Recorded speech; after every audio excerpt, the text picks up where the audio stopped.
Well, hello and welcome to Mokuzai Design. My name is Nick. Now, we all have regrets in life, and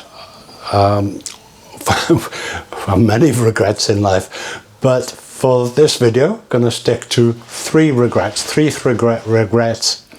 can't even speak properly, 3 regrets in tools that I have bought. Now, the first tool is a real regret.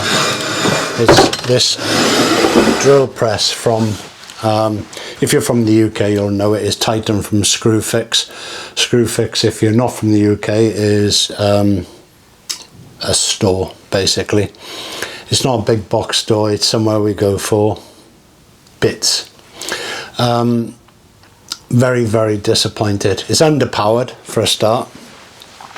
It's not particularly well made. It is metal, but very thin, nasty metal, not particularly accurate.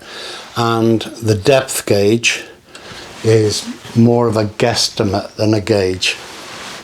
So why did I buy it? Well, I needed a drill press in a hurry. I was making some plugs for a bench that I was building, and I needed it a bit toot sweet. Now, when I looked up drill presses, the one I wanted was the Bosch, and which was quite a lot more expensive than this, but more importantly, I could pick this up straight away, and the Bosch was going to take 2 or 3 days to arrive.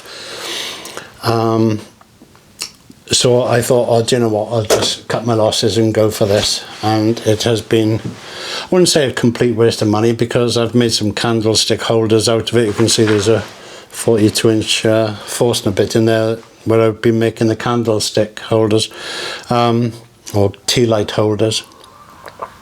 So not been a complete waste of money, but I am now going to have to replace it. I'll have to go out and get that Bosch, because a drill press is something I do use on a regular basis, or I did before I retired, and now that I'm starting, I can see good uses for them now.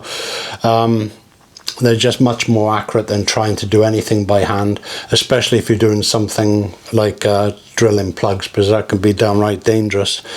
So I do want one. Will I get there? Yeah, this is a giveaway. There's some young lads up there that will probably just put it in the corner of their little workshop and use it from time to time.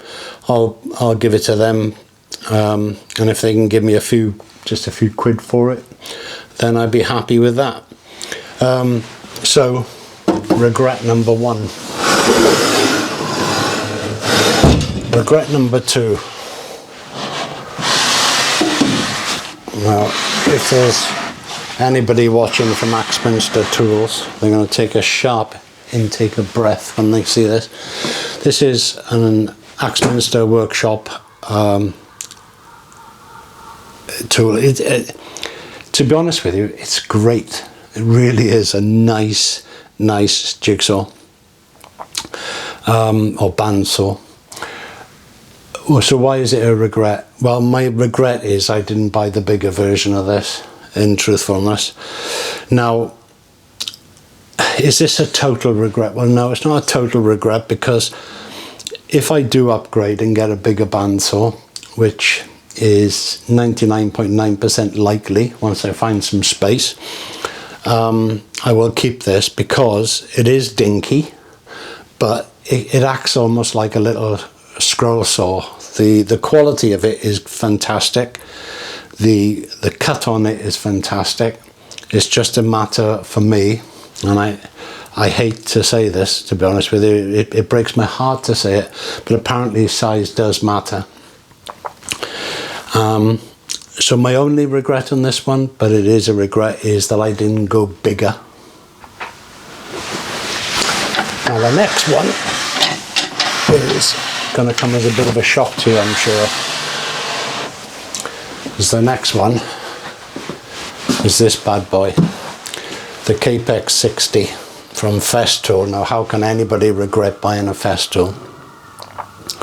Well, that's true, because I will say this machine is absolutely fantastic. The cut on it, with just the stock blade, the cut on it is smoother than George Clooney in a coffee advert. It is absolutely fantastic. The accuracy on it is brilliant. The ease of use with removable, can't speak properly, removable fences. It's just a wonderful bit of kit. So why do I regret buying it? I only regret buying it because I should have bought the 120. This was a few pennies cheaper. And when I say a few pennies, you know, in Festool language, it's a lot of pennies difference between the 120 and the 60. But I should have just chewed that up.